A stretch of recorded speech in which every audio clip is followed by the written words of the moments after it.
मैंने सिख इतिहास भी पढ़ा है। स्वामी केशवानंद जी जो संग्रिया वाले में ग्रामोत्थान पीठ के जो संस्थापक हैं, उन्होंने सिख इतिहास लिखाया था और उसका मैंने अध्ययन किया था।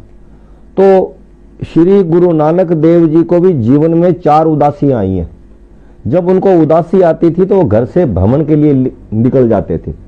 और उस भ्रमण के दौरान उन्होंने पूरी पृथ्वी पर घूम फिर के मानवता का संदेश दिया, लोगों को सदाचार करना सिखाया, लोगों को यम और नियम बताए, लोगों का जीवन उस तरह का बताया। आज मैं 1000 वो जो 45 पेज का सुप्रीम कोर्ट का जो फैसला है इस बाबरी विवाद को लेकर, उसके अंदर भी इस बात को शामिल किया गया है और कुछ सिख इतिहासकारों ने और सिख श्रद्धालुओं ने भी सुप्रीम कोर्ट में ऐसे दस्तावेज और तथ्य पेश किए जिसमें ये आया है कि 1510 से लेकर 1511 के बीच बाबा नानक देव जी हरिद्वार से जगन्नाथपुरी जा रहे थे। जब उनको उदासी आई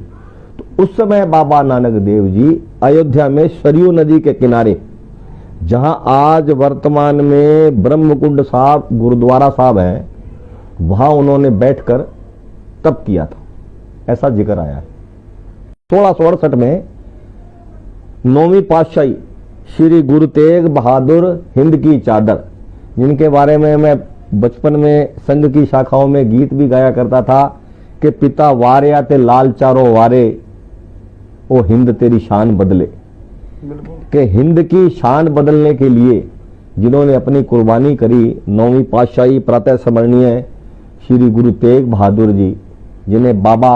बकाला भी कहा जाता है।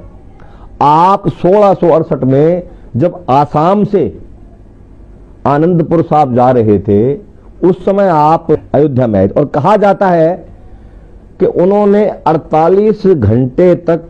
वहां भी किया था। जहां तप किया वहां उन्होंने एक ब्राह्मण सेवक ने उनकी सेवा करी थी, उनके जो पास रहे थे, तो उन्होंने जाते समय एक यादगार के रूप में उन्हें अपने खड़ाऊ भेंट किए थे। 1672 में 4 साल बाद माता गुजरी और 10वीं पातशाही श्री गुरु गोविंद सिंह साहब प्रातः स्मरणीय, उनके मामा करपाल सिंह जी, और 10वीं पातशाही, आप उस समय छोटे थे, 5-6 साल के थे, आप भी श्री पटना साहब से आनंदपुर साहब जा रहे थे, तो आप भी अयोध्या में रुके थे और उस स्थल पर रुके थे जहां श्री गुरु नानक देव जी ने बैठकर तप किया था, रुके थे सरयू नदी के किनारे, और जहां 9वीं पातशाही श्री गुरु तेग बहादुर जी ने 48 घंटे तप किया था, वहां भी आप रुके थे। ये इतिहास में आज भी है।